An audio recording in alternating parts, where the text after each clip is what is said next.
नमस्कार, मैं डॉक्टर कपिल कुमार कोशा आप सभी का हमारे YouTube चैनल हिंदी फॉरस में स्वागत करता हूं। आज हम बात करेंगे अनबायस्ड पीएन जंक्शन का। प्रीवियस क्लास में हमने देखा था कि पीएन जंक्शन होता क्या है और डिप्लीशन लेयर कैसे बनती है, कैसे फॉर्म होती है। देन बैरियर वोल्टेज क्या होता है। नाउ आज हम बात कर रहे हैं किसकी, unbiased PN junction. Unbiased PN junction में क्या होता है, हम एक पीएन जंक्शन पर जब कोई भी एक्सटर्नल इनपुट और we can say that external electric field apply नहीं करते, तो ऐसी अवस्था में जो पीएन जंक्शन होता है वो अनबायस्ड पीएन जंक्शन होता है। जस्ट कि आप मार्केट से कोई पीएन जंक्शन परचेस करके लाते हैं, वो क्या होगा, अनबायस्ड। उस पर आपने कोई एक्सटर्नल बाहर से कोई विभव या फिर कोई इलेक्ट्रिक फील्ड प्रदान की है क्या, नहीं, तो वो क्या कहलाएगा, अनबायस। मैन्युफैक्चरिंग जब किसी पीएन जंक्शन की मैन्युफैक्चरिंग की जाती है, तो मैन्युफैक्चरिंग के टाइम पर हमें पता है कि इसके दो एंड से क्या होगा, जैसे ही हम डिफ्यूजन प्रोसेस करते हैं तो डिफ्यूजन प्रोसेस के कारण मॉलिक्यूल्स, इसमें क्या होगा, इसके जो एटम है वो आपस में यानी एक दूसरे से कंसंट्रेशन इक्वल करने के लिए एक दूसरे के साइड मूव करेंगे, जिससे मिड में एक जंक्शन फॉर्म होता है, डिप्लीशन लेयर फॉर्म हो जाती है।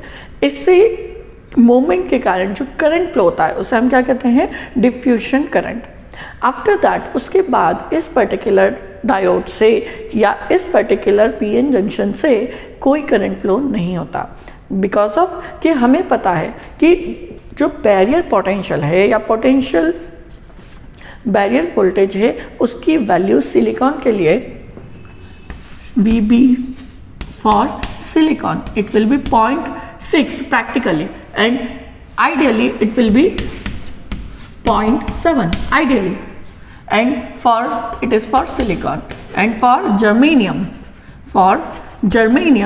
it will be VB is equal to 0.2 practically and ideally it will be 0.3 volt। Means कि किसी भी चार्ज कैरियर को जंक्शन को क्रॉस करने के लिए मिनिमम इतने वोल्टेज की क्या होगी, रिक्वायरमेंट होगी। हमारा क्या है, पीएन जंक्शन है। ये हमारा क्या हो गया, ये हमारा जंक्शन है। इसमें एन साइड पर क्या होंगे, नंबर ऑफ इलेक्ट्रॉन्स होंगे। That blue dot represent the electrons.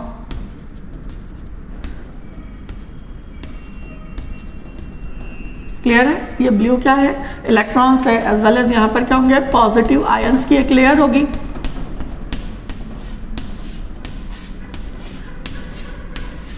इसके आसपास कुछ एरिया होगा जिस पर क्या होगा, कोई चार्ज नहीं होगा। सेम एज इस साइड पर क्या होंगे, नंबर ऑफ होल्स होंगे।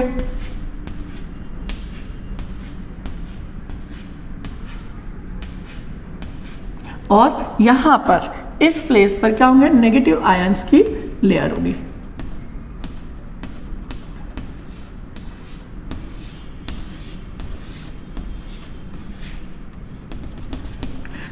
इस जंक्शन का जो वोल्टेज है that is known as VB।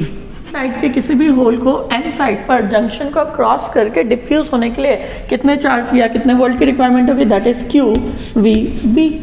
Same as N side के किसी इलेक्ट्रॉन को पी साइड पर आकर डिफ्यूज होने के लिए अगेन कितने वोल्ट की रिक्वायरमेंट होगी, QVB। दोनों को क्या है, इक्वल वोल्टेज की रिक्वायरमेंट होती है। नाउ अब हमें पता है एक रूम टेम्परेचर 300 केल्विन क्या होगा, यहाँ पर इस सेमीकंडक्टर में थर्मल एजिटेशन होगा। थर्मल एजिटेशन दैट मीन्स कि यहाँ पर टेम्परेचर के बढ़ने के साथ साथ कोवेलेंट बॉन्ड क्या होंगे, ब्रेक होंगे। इन कोवेलेंट बॉन्ड के ब्रेक होने से इलेक्ट्रॉन और होल्स का क्या होता है, पेयर जनरेट होगा। सेम जितने इलेक्ट्रॉन होल्स किस पे, पी साइड जनरेट होंगे, उतने ही इलेक्ट्रॉन होल क्या होगा, एन साइड पे जनरेट होंगे। इसके कारण जैसे जैसे टेम्परेचर बढ़ता है उसके कारण कुछ होल्स और एन के कुछ इलेक्ट्रॉन्स जो होते हैं उनको इतनी एनर्जी मिल जाती है कि वो क्या करें, जंक्शन को क्रॉस करें।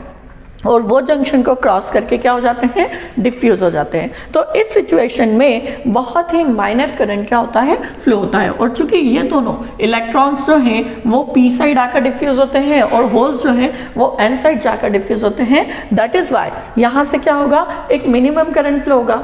इलेक्ट्रॉन के अपोजिट डायरेक्शन में क्या होता है, करंट फ्लो होता है, होल्स की डायरेक्शन में करंट फ्लो होता है, तो करंट की डायरेक्शन क्या होती है, सेम होती है। दैट इज वाई यहाँ से बहुत कम करंट क्या होता है, फ्लो होता है। बट वी नो दैट कि जब भी इस पी एन जंक्शन पर या पी साइड या एन साइड पर जनरेशन होगा तो चार्ज कैरियर में इस साइड इलेक्ट्रॉन भी जनरेट होगा और एन साइड होल्स भी जनरेट होंगे। और हमें पता है ये इलेक्ट्रॉन और होल्स, पी साइड में इलेक्ट्रॉन क्या होते हैं, माइनॉरिटी चार्ज कैरियर, और एन साइड पर होल्स क्या होते हैं, माइनॉरिटी चार्ज कैरियर। तो इन माइनॉरिटी चार्ज कैरियर पर भी क्या होगा, टेम्परेचर का इफेक्ट होगा, थर्मल एजिटेशन का इफेक्ट होगा, जिससे कि सेम अमाउंट में माइनॉरिटी चार्ज कैरियर भी हीट लेकर या एनर्जी लेकर क्या होंगे, जंक्शन को क्रॉस करके जंक्शन क्रॉस करेंगे और उसके कारण भी क्या होगा, करंट फ्लो होगा। जब मेजॉरिटी के कारण जो करंट फ्लो होता है उसे मेजॉरिटी चार्ज कैरियर करंट कहा जाता है, और जो करंट माइनॉरिटी के कारण फ्लो होता है उसे माइनॉरिटी चार्ज कैरियर करंट कहा जाता है। और जनरली इन दोनों मेजॉरिटी और माइनॉरिटी करंट जो है इन दोनों की वैल्यू क्या होती है, इक्वल होती है, यानी ये इक्वल मैग्नीट्यूड के होते हैं। ये क्या है, इक्वल मैग्नीट्यूड के हैं। दैट इज वाई इस पी एन जंक्शन में अनबायस के केस में, इस पी एन जंक्शन में अनबायसिंग के केस में कोई भी करंट क्या है, फ्लो नहीं होता। मतलब अनबायस की सिचुएशन में इसमें से फ्लो होने वाला करंट क्या होता है, जीरो। आई होप आप सभी को unbiased P N junction clear होगा। सो आज की क्लास में इतना ही। Thank you.